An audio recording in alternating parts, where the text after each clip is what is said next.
كان هادي هدوء. الواحد يعني كان في طفولته سعيد.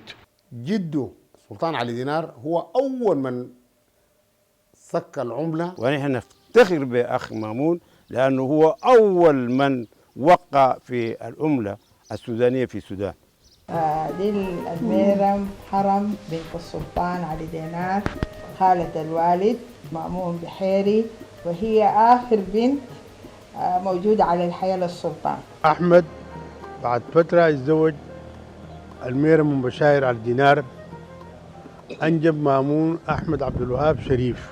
كان هنا طالب مأمون بحيري بيسألني قضيت يومي كيف في المدرسة. حس مامون هو جزم لما قال أنا أموت تقدمني مدني السوق ده كله قفل، كان زمن المحل ما في قطر. الله يرحمه هو من أوائل من السودانيين اللي درسوا في كلية فيكتوريا. أهم حاجة حافظ على استغلالية بنك السودان. أكثر حاجة هو كان يتميز لها أنه واسع الاطلاع، وبعدين كان ما داير أي سير بتاعت فساد في بنك السودان. هو كان الشخص اللي تعلم منه الكثير.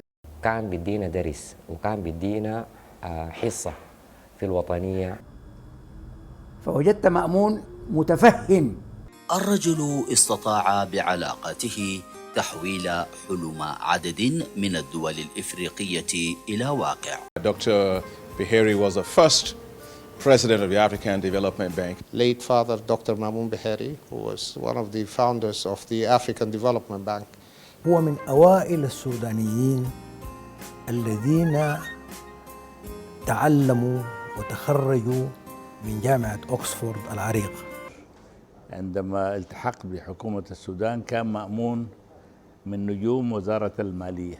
السوداني الأصيل المتحرر الحر في آرائه، ورجل وطني كبير بالنسبة للعمل الاقتصادي والاجتماعي.